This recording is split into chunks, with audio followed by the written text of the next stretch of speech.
In our last topic, we saw that we want to help our physical and spiritual children learn to explain to others the pain and hurt that a wife feels when she feels that she is unloved. We saw that Leah experienced that pain from Jacob for many years. In this topic, we will see what Rachel did because of the fact that she did not have any children. We saw in our last topic that Leah felt very sad because she was not loved by Jacob. However, Rachel became upset because her sister was having children and the Lord had not granted her any children. Genesis 30:1-2 says, "Now when Rachel saw that she bore Jacob no children, Rachel envied her sister and said to Jacob, 'Give me children, or else I die.' And Jacob's anger was aroused against Rachel, and he said, 'Am I in the place of God, who has withheld from you the fruit of the womb?'" Leah had been given 4 children, which meant that Rachel had seen several years pass by, and the Lord had not given her any children. As we mentioned in the previous topic, children, especially one or more sons, were very important to the women of that day.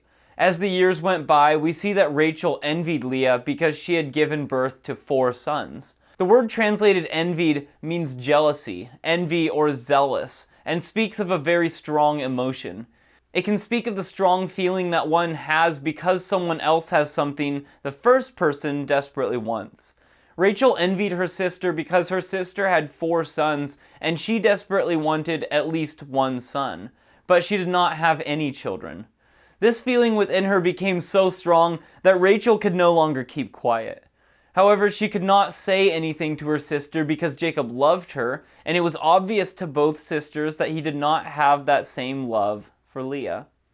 As a result, Rachel expressed her envy to Jacob and said, "Give me children or else I die." Here we see that she blamed Jacob for her lack of sons. Jacob became angry when Rachel blamed him for not giving her any sons, and he answered back, "Am I in the place of God, who has withheld from you the fruit of the womb?" Here we again see that one of the consequences of wrong choices is that we begin to blame the other person. That began back in the Garden of Eden as soon as Adam and Eve had sinned. Genesis 3:12 says, "Then the man said, 'The woman whom you gave to be with me, she gave me of the tree, and I ate.'" Here we see that Rachel blamed her husband because she envied her sister. Then Jacob spoke in anger because he was blamed. Instead of praying and asking the Lord to give her a son, we see that Rachel made a different choice.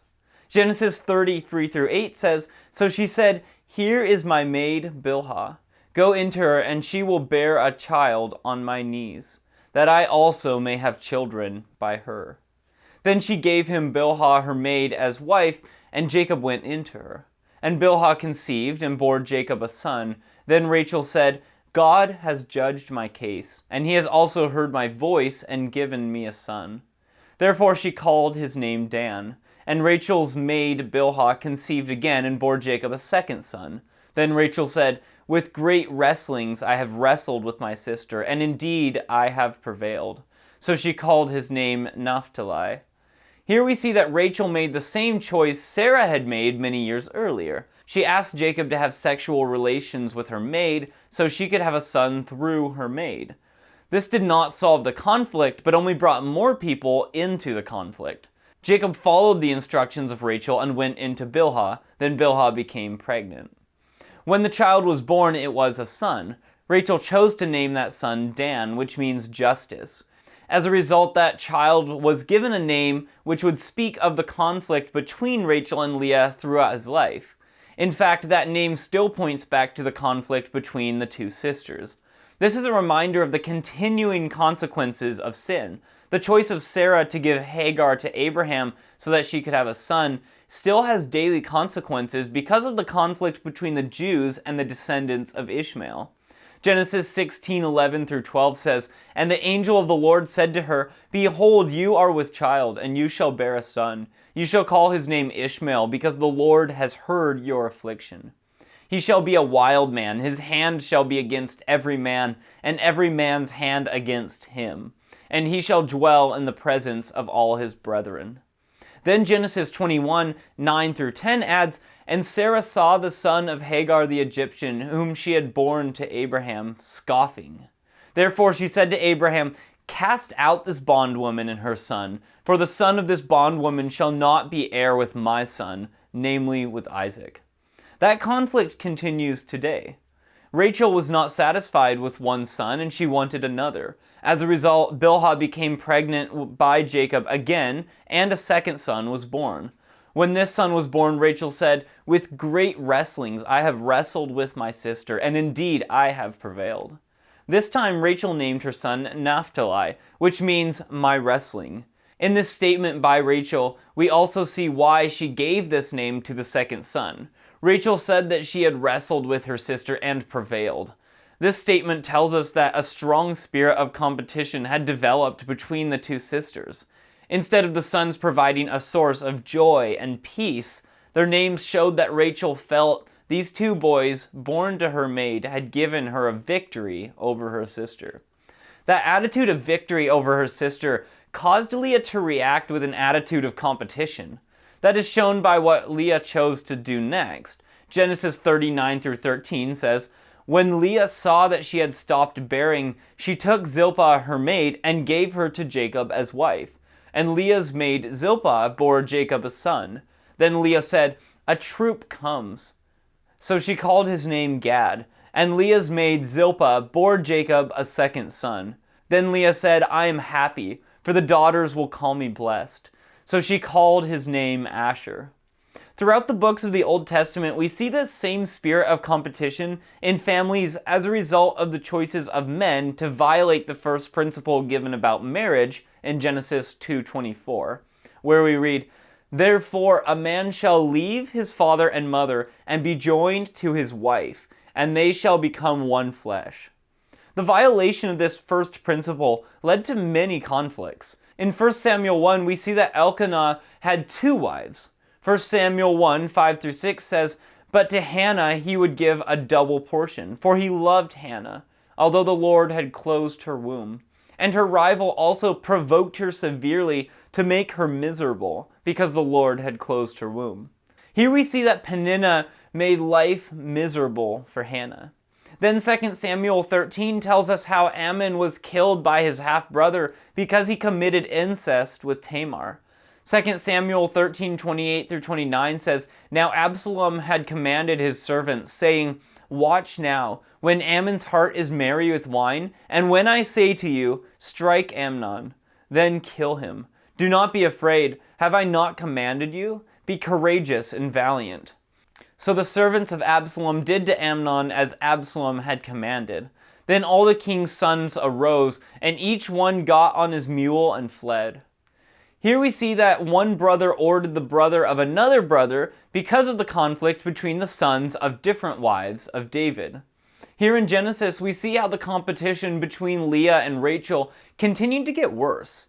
Leah made the decision to follow the example of Rachel, and she also gave her handmaid to Jacob. As a result, Zilpah became pregnant by Jacob. When a son was born to Zilpah, Leah named him Gad, which means "a troop comes," or good luck. Here we see that Leah continued to try to win the favor of Jacob and become the favorite wife. Meanwhile, the sons and the names that they were given meant that the competition would continue for many years after Leah and Rachel had died. This is a reminder that we cannot solve our problems through envy and human thinking. James 3:14-16 says, "But if you have bitter envy and self-seeking in your hearts, do not boast and lie against the truth. This wisdom does not descend from above, but is earthly, sensual, demonic." For where envy and self-seeking exist, confusion and every evil thing are there. There was plenty of envy and self-seeking going on between Leah and Rachel. This competition continued until the death of Rachel, and then it continued on between the sons who were born into the family. We see that Zilpah then had a second son. This time Leah named the son Asher, which means happy. By this name we see that Leah had given up trying to become the favorite wife of Jacob because she did not mention anything about Jacob. Instead, she said that the daughters of others would call her blessed because she had so many sons. It sounds like she had decided to try and find her happiness in her sons and had given up trying to become the favorite wife of her husband. However, her sons recognized the sadness in the life of their mother, especially when they later saw how Jacob favored Joseph over the rest of his brothers. Genesis 37, 3-4 says, "Now Israel loved Joseph more than all his children, because he was the son of his old age. Also he made him a tunic of many colors. But when his brothers saw that their father loved him more than all his brothers, they hated him, and could not speak peaceably to him." In fact, we see this hatred took root in their lives. Genesis 37, 19-21 says, "Then they said to one another, 'Look, this dreamer is coming. Come, therefore, let us now kill him and cast him into some pit, and we shall say, some wild beast has devoured him. We shall see what become of his dreams.' But Reuben heard it, and he delivered him out of their hands, and said, 'Let us not kill him.'" Here we see that several of the brothers were ready to kill Joseph because of the attitude of their mother, which led to their own hatred. We want to help our physical and spiritual children learn how to help people who are experiencing similar rejection in their own lives. Christ is able to change hearts and lead them to forgive.